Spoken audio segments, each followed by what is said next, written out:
Welcome to Navigating Through the Sea of Data to get to the bottom of equity issues. The purpose of this webinar is to help you decide if you are actually looking at the right data to make sure that every child, not just a certain group, but every child's needs are being met. Because equity is not about giving every child the same thing. Equity is providing what every child needs. And if we're actually looking at the right data, we'll be able to find out if we have any equity issues with regards to our student subgroups. This webinar will help you understand if you're using data well, because it can make a difference in the terms of meeting the needs of every student, and it can be a powerful ally in stimulating positive change and improvement. So it's very important to make sure you're looking at the correct data. Participants will examine the type of data that you are currently aggregating, disaggregating, and triangulating in your district. And I know all those words sound like, what is that? We're going to talk about what those different types of data mean and how it can help you get to the bottom of the equity issues in your district. Many of you, I am sure, if not all of you, are aware of step 1 in the Ohio improvement process, which is identifying critical needs.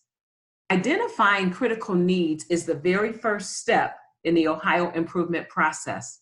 And that means you're going to be looking at data to determine the needs of your district, the needs of your school, and ultimately the needs of the students in your district.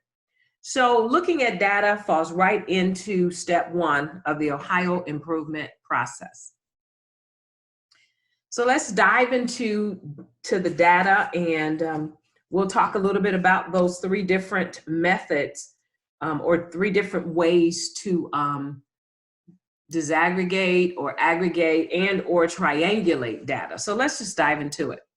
So before we even get to the different methods of looking at data, let's talk about the accountability system when it comes to data. There are 2 types of data. There's the cause data, and that's the data that we look at in terms of the adult actions. What are the adults going to do, or what did the adults do that led to the effect data, which is the student performance?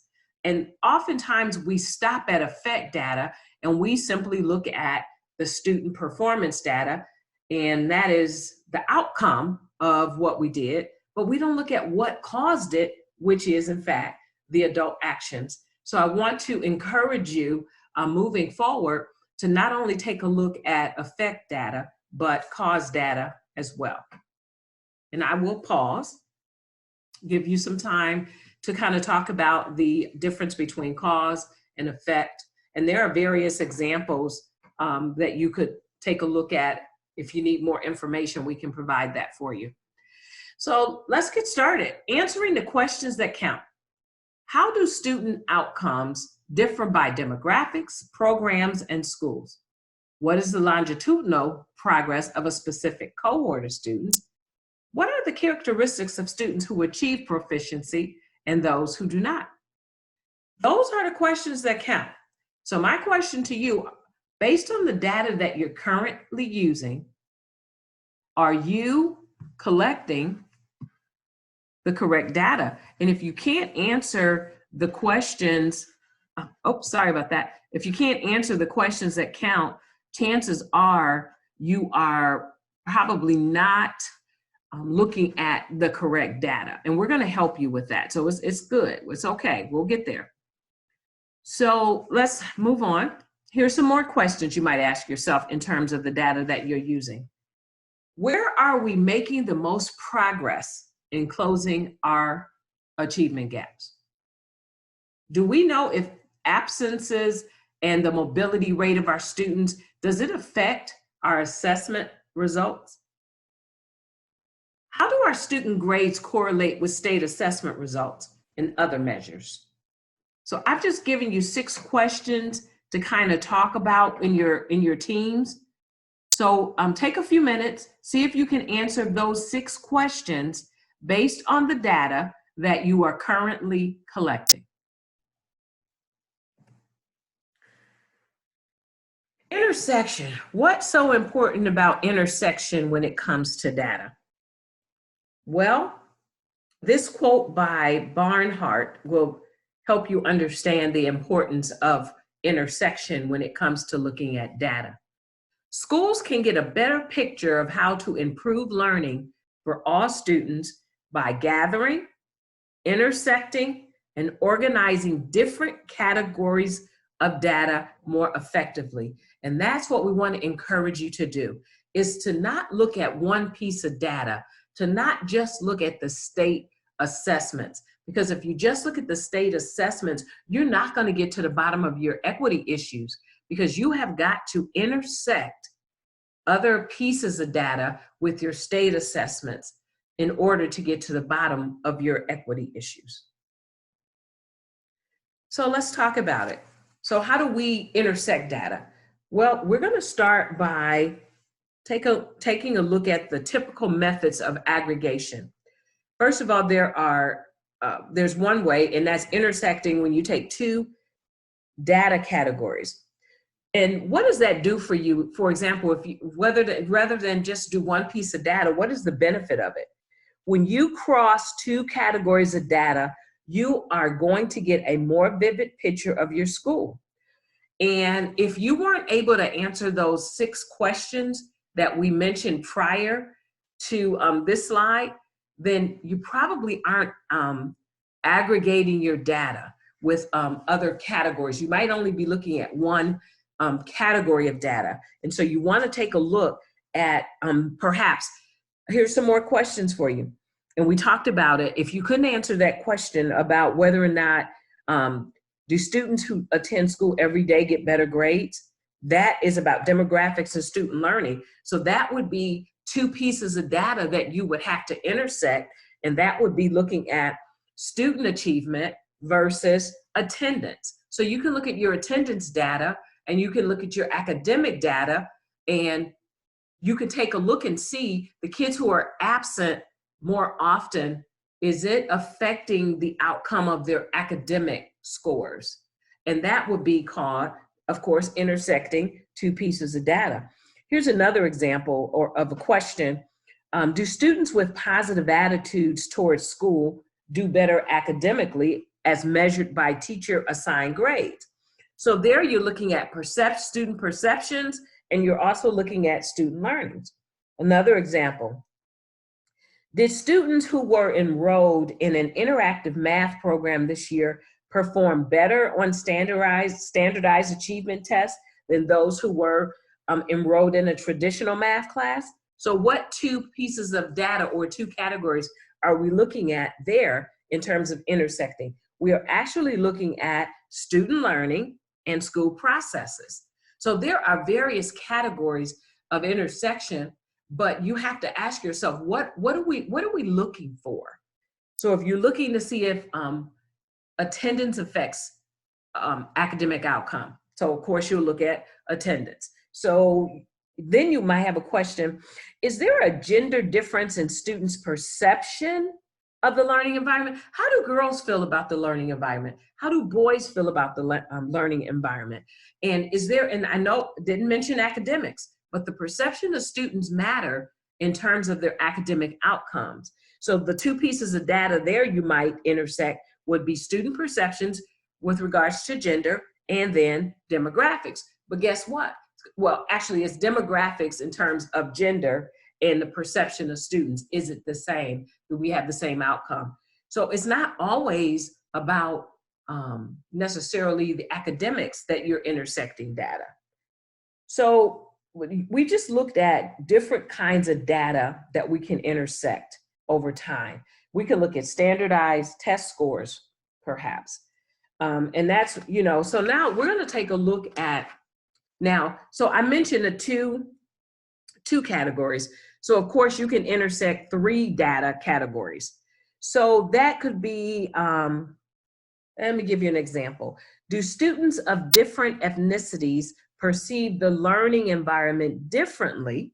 That's one. And do they score differently on standardized achievement tests? Is it consistent with these perceptions? So we're looking at demographics, we're looking at perceptions, and we're looking at student learning. Now, these are just some examples of data categories. And that's 3, but we can go and you can do 4. If you intersect 4 data categories, I promise you, you are going to get a rich, complex picture of your school because you're intersecting 4 categories. For example, you might intersect, you might want to know, are there differences in achievement scores for 8th grade girls and boys who report that they like school by the type of program and grade level in which they are enrolled? So there we're looking at demographics, perceptions, school processes, and student learning. I know it sounds like a lot, but once you print out your one category and then you intersect it with the other and intersect another one, just imagine the picture you could get of your school and your outcomes, and it would definitely provide more insight with regards to any equity issues that you might have in your school. Now, not until you intersect all data categories at your school and over time, not just 1 year, but over time. So over time, you will be able to intersect your data, not 1 year, not 2, but maybe 3 or 4 years. And once you can do that, you'll be able to answer all those questions that we mentioned earlier. And you'll be able to predict whether the actions, processes, or programs that you're operating, here's the key. Are you meeting the needs of all your students? And by crossing all 4 data categories, you are taking into account who your students are, how they prefer to learn, which subgroups of students are achieving, and with which processes are students achieving. What rich data, that is just really rich data. And if you do that, you are really going to have a very vivid picture. So I'm going to pause and let you kind of talk in your teams. I'll pause a little for a few moments.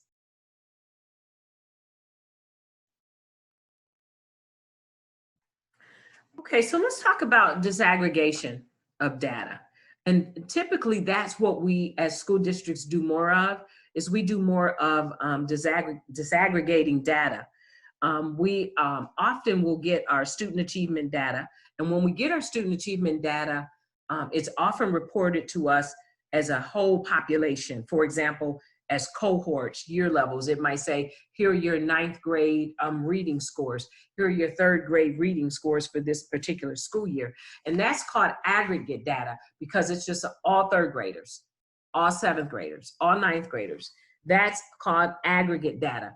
Now, it is not until the data is disaggregated that patterns, trends, and other important information will be uncovered. Now, so what is disaggregating data? Disaggregating data, which we typically do, simply means we're looking at achievement results, perhaps, or teacher judgments. For the most part, it's usually achievement results. And we're looking at those achievement results by specific subgroups of students. And in this slide, I have mentioned 2 subgroups that we typically look at as a school district. And we take our state data, perhaps, and if we just looked at our state data and said, oh, look how well our 3rd graders did, or, and then we stop. That's just looking at aggregation. We have not begun to look at whether we have any subgroups that aren't achieving. So if we don't disaggregate our data, we won't get to the bottom of our equity issues. So we got to break it down. So break it down by specific subgroups, such as gender, such as ethnicity. And we want to look at this to see if there's trends, and this will help us to set our targets. If we found out our boys weren't scoring very, very well. If our girls were 95% and our boys were 70 or whatever, or vice versa, it doesn't have to be the girls, we would know how to set our goals. So the standard ways of disaggregating data is, for this purpose, is typically, as I said, gender and ethnicity. However, I'm going to remind you that classroom teachers, when you're setting goals, it would be very valuable for you to investigate down to the various groups that are in your classroom. So you don't have to just look at gender and ethnicity. You can go beyond that. You might want to examine the assessment by the types of questions. You could do that, or even questions, individual questions, to see if there's various trends in achievement gaps with certain ethnicities or certain genders. Like if the girls or boys weren't scoring very well on a certain question of an assessment, that's another way to disaggregate your data. My main thing for you is you got to go beyond aggregation. You have to go beyond that whole picture of one grade level if you want to get to the bottom of equity issues. So triangulation of data. When you triangulate data, it's simple. It means you're going to look at multiple sources of data. Warning, warning, warning. We are waiting on our state tests, and if all we use is the state tests to determine the critical needs of our district, I promise you, you will not get to the bottom of your equity issues. You have got to look at multiple sources of data.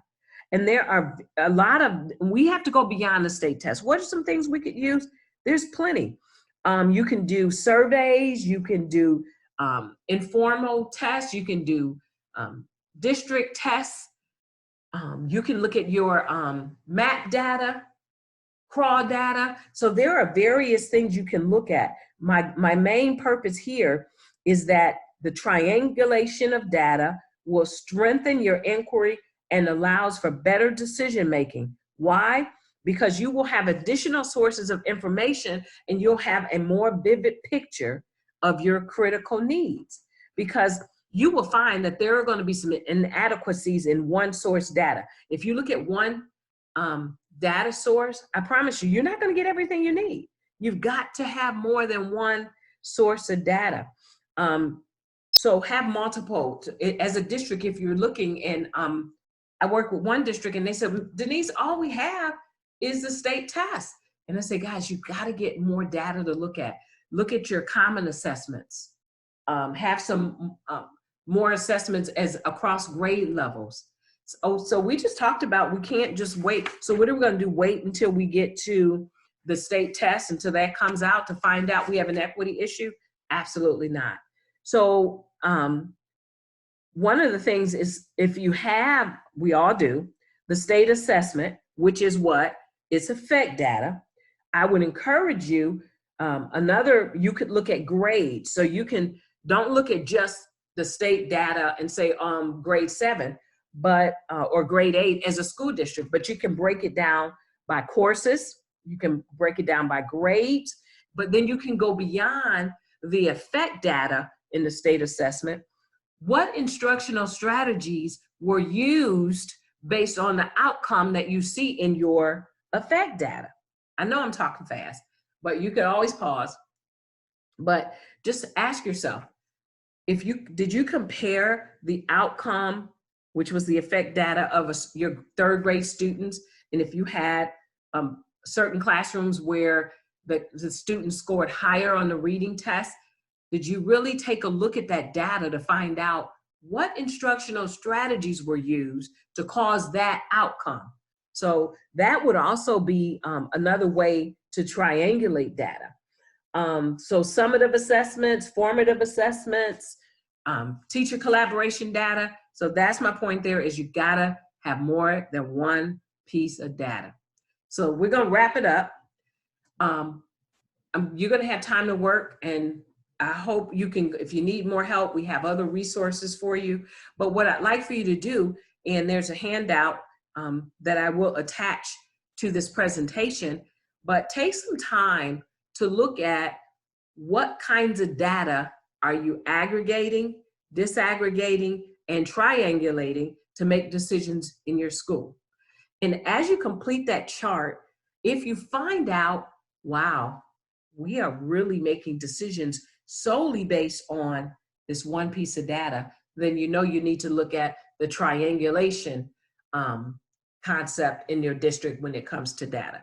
So just spend some time in teams, and there's no right or wrong way, no right or wrong piece of data, but we have got to get to the bottom of equity issues. And in order to get to the bottom of equity issues, we have to look at the correct data. And the correct data is the data that will help us to answer the questions, is every child succeeding in our district? And if we can't answer that based on the data we're using, we have to make some changes. Thank you for your time and your attention.